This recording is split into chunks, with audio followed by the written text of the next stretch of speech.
India में इस समय वेटनरी डॉक्टर्स की इतनी ज़्यादा डिमांड क्यों है और वेटनरी का स्कोप क्या है, कैरियर अपॉर्चुनिटीज़ है। Hello and welcome back to my YouTube channel doctor vet Vidya. This is doctor Vidya. I am currently doing job as veterinary officer in ambulance in Madhya Pradesh. Veterinary का स्कोप क्या है, कैरियर अपॉर्चुनिटीज़ है, तो यही सब बातें जानने के लिए इस वीडियो को आप एंड तक देखिए। सबसे पहले हम बात करेंगे कि जो इंडिया है, अभी इंडिया मिल्क प्रोडक्शन में लीड कर रहा है। फर्स्ट रैंक है इंडिया की मिल्क प्रोडक्शन में। अब जितना ज़्यादा एनिमल्स होंगे उतना मिल्क प्रोडक्शन बढ़ेगा, तो ऑब्वियस तो वेट डॉक्टर्स की ज़रूरत भी उतनी ज़्यादा बढ़ जाती है। तो अभी जो वेटनरी एरिया है वो बहुत ज़्यादा सेचुरेटेड है। यहाँ पे पैशनेटेड वेटनरी डॉक्टर्स की बहुत कमी है। एज वेल एज वेटनरी बहुत डाइवर्स एरिया है। यहाँ पे बहुत सारे अलग अलग सेक्टर है जिसमें कि आप जॉब कर सकते हैं।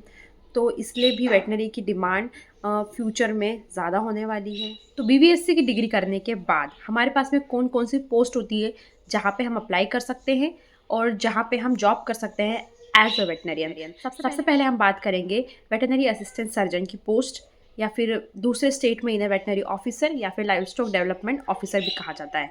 मध्य प्रदेश में वेटनरी असिस्टेंट सर्जन की पोस्ट आती है और इसको आप आफ्टर ग्रेजुएशन बीवीएससी के बाद ही दे सकते हैं। अब इसका प्रोसेस क्या होता है एग्ज़ाम का, तो इसके लिए आपको state veterinary PHC exam qualify करना पड़ता है।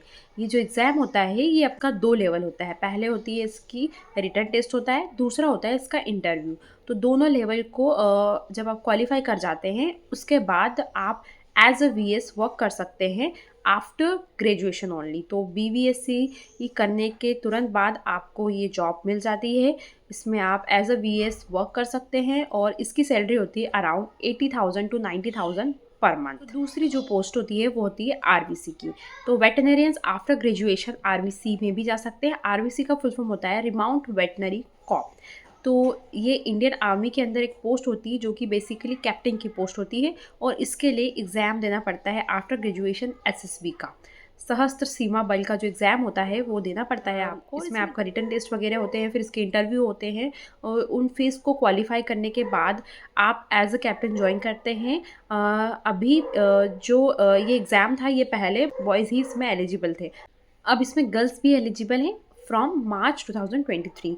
और हमारे जो यूनिवर्सिटी एनडीवीएसयू यूनिवर्सिटी की 3 मैम लोगों का सिलेक्शन भी हुआ है एज ए कैप्टन और आरवीसी में।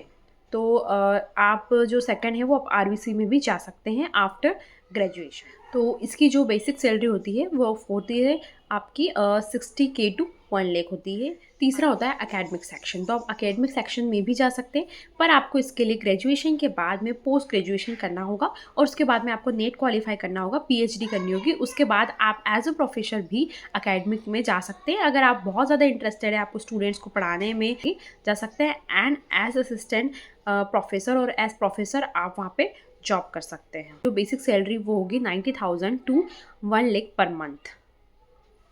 चौथा है वाइल्ड लाइफ। आप as a wildlife veterinary officer work कर सकते हैं। तो after graduation, after post graduation, wildlife में पोस्ट ग्रेजुएशन करने के बाद आप आगे वाइल्ड लाइफ वेटनरी ऑफिसर भी बन सकते हैं। पांचवा है फूड इंस्पेक्टर। फूड इंस्पेक्टर होते हैं वो इन्वेस्टिगेट करते हैं food borne diseases. Second, ensuring food safety during processing and distribution of food. Food inspector होते हैं वो वर्क करते हैं FSSAI के अंदर, food safety and standard authority of India. FSO का एग्ज़ाम क्वालिफाई करना पड़ता है। इसमें भी रिटन एग्ज़ाम होता है और इंटरव्यू होता है। FSO का एग्ज़ाम देने के बाद आप as a food inspector work कर सकते हैं। इनका सैलरी होता है 35,000 टू 80,000 पर मंथ। हम बात करेंगे जहाँ पे वैक्सीन प्रोडक्शन होता है वहाँ पर भी वेटनरियंस की बहुत डिमांड होती है। तो जो एनिमल्स होते हैं जैसे कि ह्यूमंस होते हैं उनकी ही तरह एनिमल्स के लिए भी वैक्सीन प्रोडक्शन होता है और जहाँ वैक्सीन प्रोडक्शन होता है वहाँ वेटनरियंस की पोस्ट होती है। आफ्टर ग्रेजुएशन आप वहाँ भी एज अ वेटनरियन जॉब कर सकते हैं। तो 6 नंबर पे हम जो बात करेंगे वो है एज अ साइंटिस्ट। तो वेटनरियन एज अ साइंटिस्ट भी वर्क करते हैं। तो ह्यूमंस की तरह ही वेटनरी में भी आगे रिसर्च होती है। तो आप टॉप इंस्टीट्यूट जैसे कि IVRI NDRI से PG करके PhD करने के बाद में आप एज रिसर्चर भी वर्क कर सकते हैं, एज अ साइंटिस्ट भी वर्क कर सकते हैं वेटनरी के अंदर। Animal quarantine and certification services के अंडर आप एज क्वारंटाइन ऑफिसर भी वर्क कर सकते हैं। वेटनरी क्वारंटाइन ऑफिसर्स भी वर्क कर सकते हैं। इसमें आपको जो भी एनिमल्स क्वारंटाइन में होते हैं उनका हेल्थ एवोल्यूशन करना होता है। इसके बाद है केवीके, कृषि विज्ञान केंद्र। ये एक पार्ट है आईसीएआर का, वर्क करता है ship rearing, milk animal caring, micro animal care, dairy management, poultry management, dispensary, animal medical camps होते हैं इनके। तो इसके अंदर आप वर्क कर सकते हैं एज अ वेटनेरियन केवीके के थ्रू। अंडर ग्रेजुएशन के बाद आप केवीके में भी एज अ वेटनेरियन की स्टार्टिंग सैलरी जो होती है वो दे 37,000 to 67,000 पर मंथ। इसके बाद हम बात करेंगे डायग्नोस्टिक लैब की। तो जो गवर्नमेंट होती है उनके जो एनिमल डायग्नोस्टिक लैब होती हैं वहाँ पर भी आप एज अ वेटनेरियन वर्क कर सकते हैं आफ्टर ग्रेजुएशन। इसके बाद हम बात करेंगे बीएसएफ में। तो बीएसएफ में एज अ वेटनरी डॉक्टर आप जा सकते हैं आफ्टर ग्रेजुएशन। यहाँ पे जो एनिमल होते हैं जैसे कि हो गए डॉग और हॉर्सेस, इनके ट्रीटमेंट के लिए वेटनरी डॉक्टर की पोस्ट होती है बीएसएफ में। तो आफ्टर ग्रेजुएशन आप बीएसएफ में जा सकते हैं एज वेटनरी डॉक्टर्स।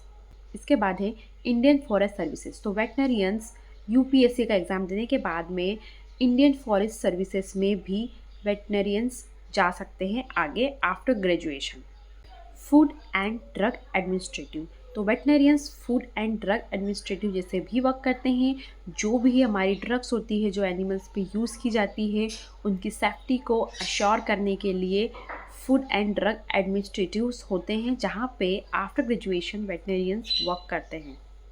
और इसके अलावा आप जू veteran, veterinary research scientist, animal physiologist, animal anatomist, animal pathologist, animal surgeon, animal dentist जैसे भी वर्क कर सकते हैं, एनिमल ब्रीडर जैसे भी वर्क कर सकते हैं। अगर आपको ये वीडियो इन्फॉर्मेटिव लगा तो प्लीज़ लाइक करिए, सब्सक्राइब करिए और ज़्यादा शेयर करें। That's it for today.